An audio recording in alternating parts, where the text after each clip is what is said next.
Hi everybody, Adam Steele here, and welcome back to the channel. Today I've got this new interface, the Lewitt Connect 6. It's a very futuristic looking thing. It's a 2-channel interface. Oh, we've got so many of those already. But this does things that a lot of other interfaces either can't do, aren't doing yet. This is kind of a trendsetter, and it's a really, what's the word? It can do a lot of things for a lot of people, but really, the new market is Instagrammers, TikTokers, people who want to use their phones as well as having a really good recording interface. So let's look at this thing right now. So I want to mention at the top of this video that this isn't a paid video. This is just something that I was at the 42 Gear Street event in Germany a couple of months back, and the people at Lewitt dropped this on a desk in front of me just as I was about to leave and said, hey, here you go, play with this. If you wouldn't mind making this a video, that'd be great. So I've got this cool new thing to play with, and I've been kind of doing a bit of beta testing, but I've been so busy that I've not really had a chance to do much with it up until now. Sorry, guys. But now I'm going to try and make up for it by showing you what this thing can do. And there are other really great interfaces at this price point and slightly lower price points as well. So this isn't just me saying, oh, this is the best thing ever, but it has some features about it that I've not seen at this price point. Right, so I've just had a quick look at the price of my current favorite audio interface that's 2-channel and in this rough price bracket, and that's the Audient ID14 Mark II, which currently retails at, I'm looking at £189, euros, dollars. It's going to be in that price range, right? 190. This retails at 260, so it's got to have more features to it to justify that price increase. Now, this is where we start getting into what do you need an interface to do? And the first thing we're going to do is test the sound quality. Already you've been hearing this sound quality because this setup right here is wired to record this microphone through all the processing on the Connect 6 into this camera over here, because it's a bit of a complicated setup, and I'll get back to why I'm doing it that way in a minute. But this is with all the fancy processing on. So what I'm going to do is turn it all off. And this is now what we get straight off this microphone with we're hitting -18 on the level, which is kind of what I expect to hit when I'm at a speaking volume. Maybe I could turn the gain up on that a little, but let's do what I call the SM7B test. I don't have an SM7B with me today. I've got this Rode Procaster, but it's a large diaphragm dynamic microphone. It needs a lot of gain to work, so we're basically testing the noise floor in the background. So let's crank this up on the gain. Wow. Oh, gee whiz. Yes, you can hear some background noise, but that's clipping with me talking really quietly from quite a long way away. This can do 72 dB of gain, and I think most preamps in interfaces this size probably only go up to about 60, so I'm going to turn this down a bit. That's probably around the level that most interfaces in this kind of class can get to. And yes, there's a tiny bit of background noise. I am surrounded by electrical equipment, by the way, including lighting, cameras, all sorts of stuff. So I'm expecting a little bit of background noise, but the fact that I have to stand this far back tells me that the gain on this is really impressive, because with me, I'm having to talk under my breath to get the level down to something that isn't clipping. If I take this back down, there we go. So at nearly 50 dB of gain, the noise floor is almost not there, which is really impressive compared to interfaces from years gone by. I would argue that anything at this price point in 2022 when I'm making this video has to be this level of quality, otherwise it just isn't going to pass.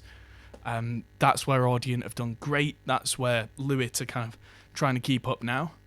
And this is where we go to the features. So the first thing I'm going to do is turn on the compressor, because that makes things a little bit louder. Because I've got 6 dB of makeup gain on here, and you can see all the meters on here. Now, this is something I should explain at this point, is that this is DSP. What that means is a lot of interfaces in this price bracket, maybe a slightly lower price bracket, they have some really nice, really clean preamps that go straight into their converters and then go into your software, whether it's Pro Tools, Reaper, Cubase, anything like that, and you do what you're going to do with it afterwards. And that's it. That's what you do. This has this compressor and an equalizer and an expander gate, if you want to call it a gate, per input inbuilt into this interface. And that's where it gets really clever. This is where it gets to... that gets baked into your recordings. And that's why I think this is really good for a lot of people. Not necessarily everybody. There are going to be people that this is not ideal for, of course.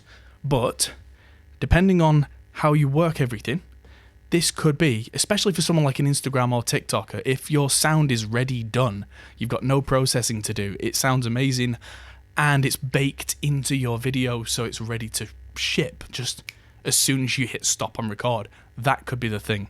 Now, we've got attack and release and ratio on here, which this is pretty much set for a voiceover with a mic like this. I could absolutely kill a threshold and nothing happens. Go the other way and it absolutely, as I was saying, it absolutely destroys the level and you see it going, which is to be expected, and that would be too much for this mic. So I'll turn that one on first. Now I'm going to turn on the expander and suddenly that mrrr in the background, if you heard that before, is gone. I just dragged this around, which is the threshold.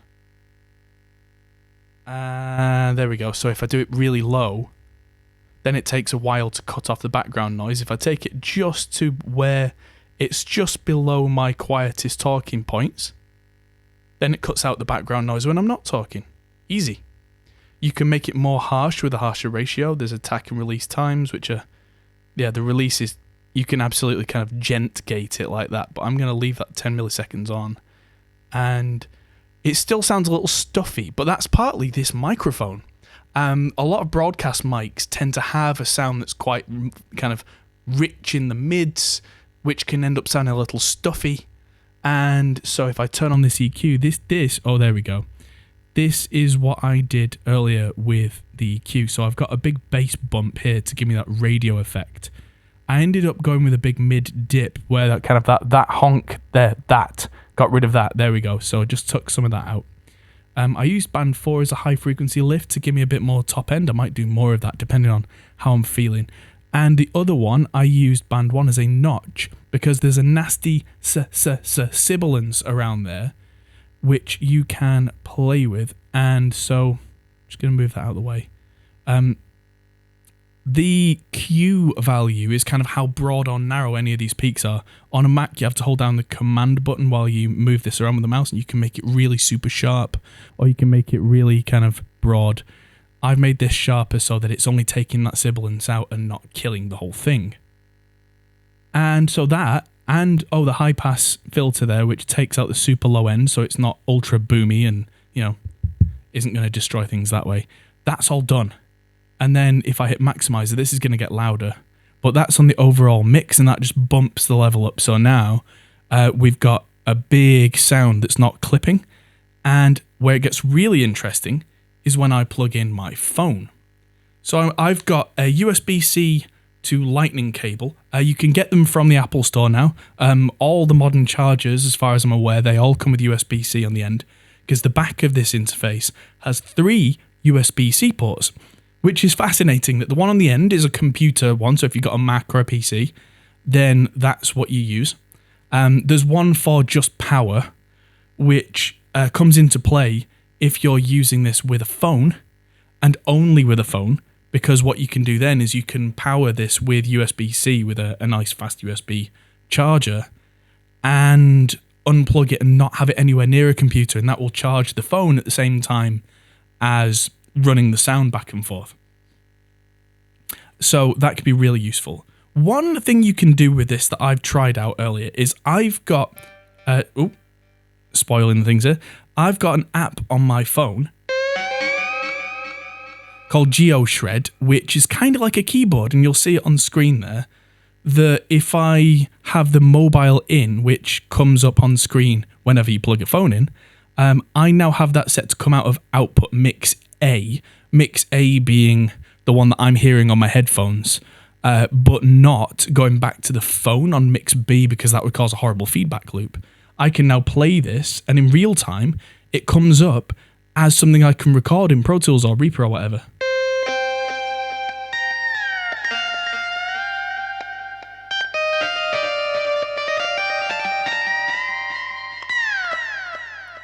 So if you've got any apps on an iPad or on an iPhone, instead of having to go out of their converters and then back into the channels, you can use this just with a single cable and choose that as an input and just record straight from it, which is going to save a lot of people a lot of time.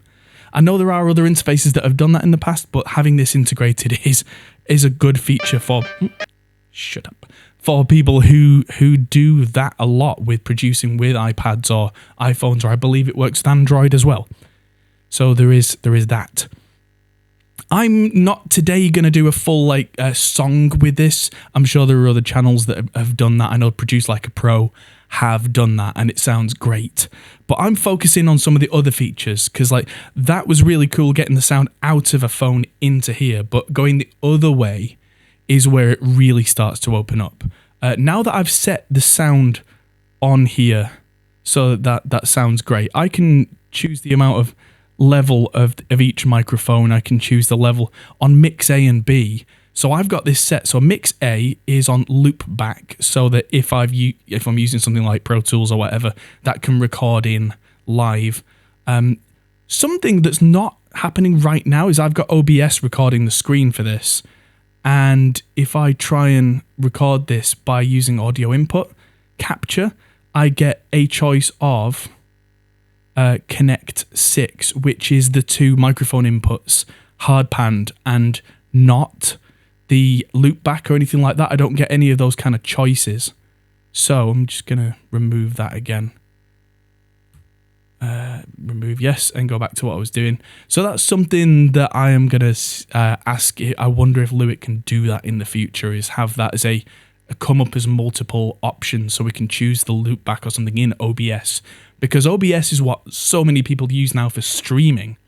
If I could have this and have it so that something like OBS can just see the loop back or see the speaker or headphone output, one of these outputs, and use that as a source, then I can have all the stuff like game audio and voiceover with expander, compressor, all that kind of stuff just done. And I'm hearing that in my headphones in real time. There's no lag. And I'll be able to feed that into OBS at the same time. That would be wonderful.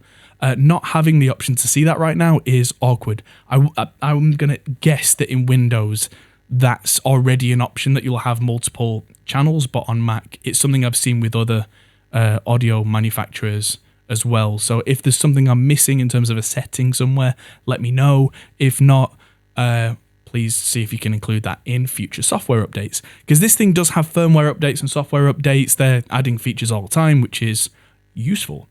There is an aux in as well, so if you've got an extra sound device, you plug that in here and it comes up as another option, which will give you the A and B, but right now it just says connect aux in. If I unplug my phone as well, it will change the mobile in and mobile out to just be connect, rather than just graying out. It makes it very obvious it's not a choice. If I plug this in again, my phone will start to charge, and it's not charging super fast because it's taking power from my MacBook. But if I plug the power in with a USB-C charger that's a super fast one, I think that would go through to the phone and charge quicker. So if you've got an iPad that draws loads of power, that's something you can do with it. But yeah, if I open my camera app now, this is where it gets really clever, because I can say, hey guys, I'm doing a reel right now with the sound being kind of sorted out and sounding great through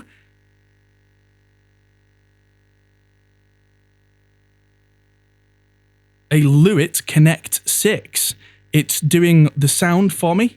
It's doing all the processing. So we've got EQ, compressor, expander, and it sounds like this already. Impressive. Hey guys, I'm doing a reel right now with the sound being kind of sorted out and sounding great through a Lewitt Connect 6. It's doing the sound for me. It's doing all the processing. So we've got EQ, compressor, expander, and it sounds like this. So how awesome is that? That was them playing back through the mobile in, so we could check it, we could hear it. That was recording into the camera. So yeah, the reason I'm recording into the camera is because, like I was saying with OBS won't capture the mix output, so I've had to do it a different way. So if it doesn't quite sound right, if it's slightly distorted or whatever, I hope it's not, but if it is, it's very much the fault of the camera and not the interface. I think I gain staged it properly, going out from the headphone output not too hot into there. So yeah, it's set hopefully properly. So I'm just going to finish this reel, and then job's good, and that went out. There we go, and that took me about 20 seconds. It took me longer to type everything out on the Instagram reel than it did to film the thing with the perfect sound.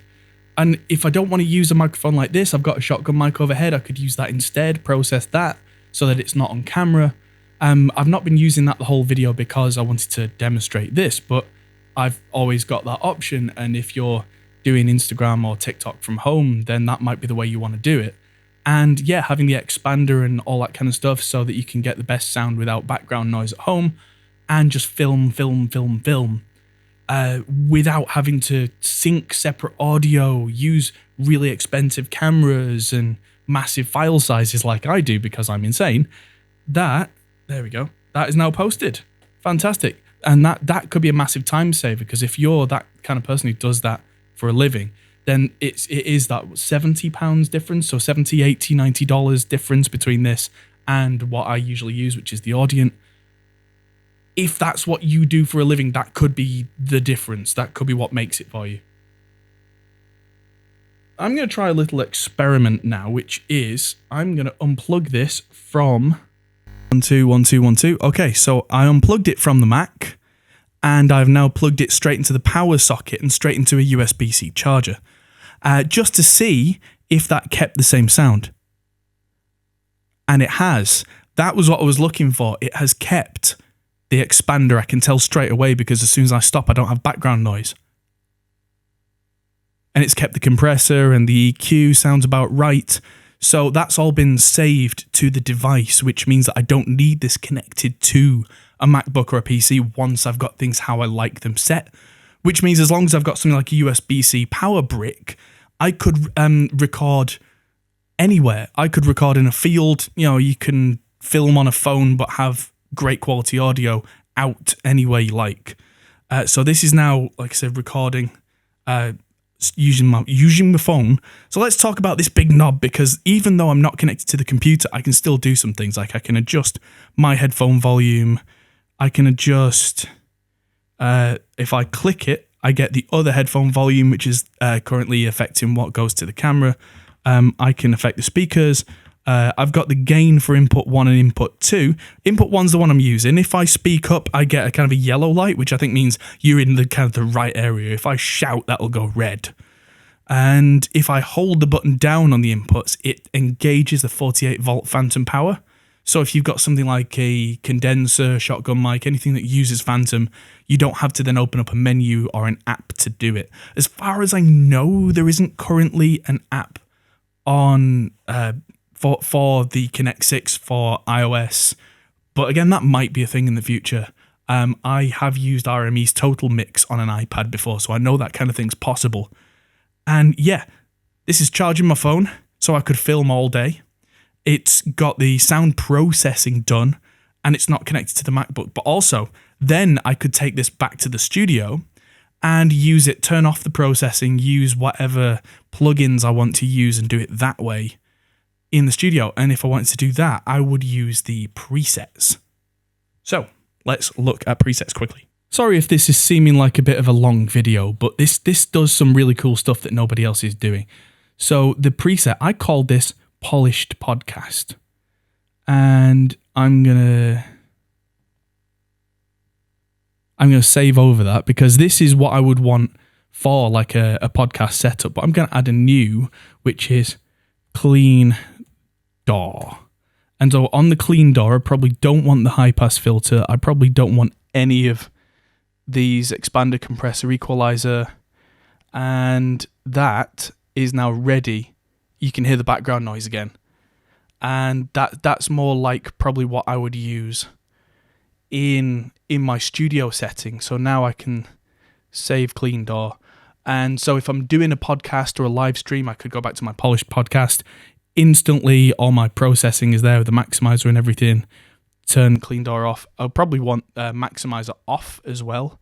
On if I'm trying to mix, I'm trying to record, I don't want an overly nice version of what I'm supposed to be hearing to come out. I need it to be kind of accurate, so I'm going to save over clean door again. But there are also presets you can save for the expander, the compressor, the EQ on each channel. You can save separate presets, which means that you can then jump between if you've got different microphones, different setups.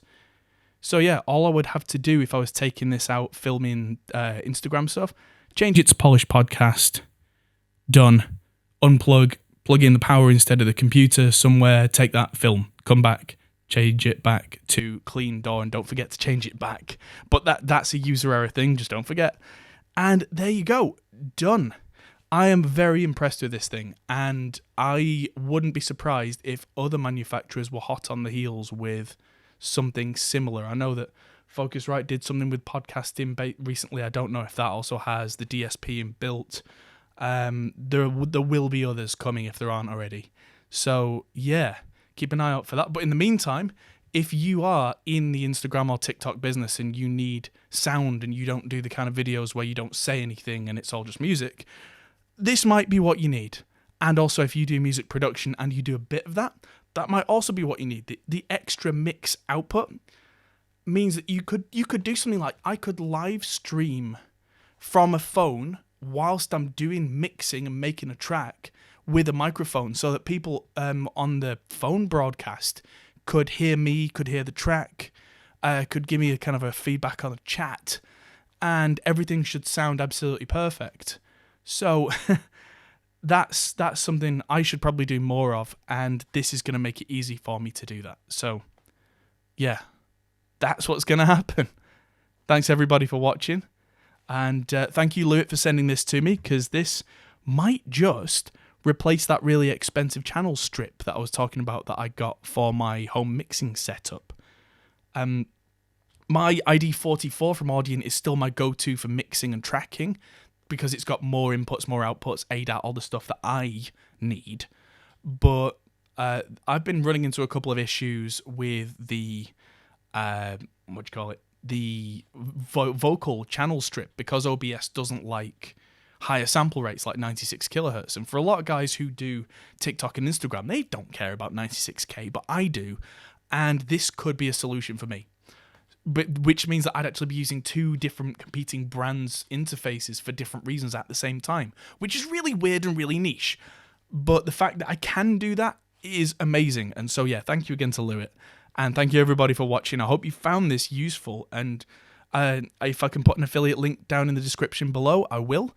So look out for that, because if you do buy something like this or one of the competition, that does help us out, from Toman, Sweetwater, guys like that, depending on who stocks them. And thanks to the patrons on Patreon who helped me to make videos like this. Thanks to John Brown for letting me use his studio while he's on the way. And thanks everybody for watching. I'll see you in the next video. Goodbye.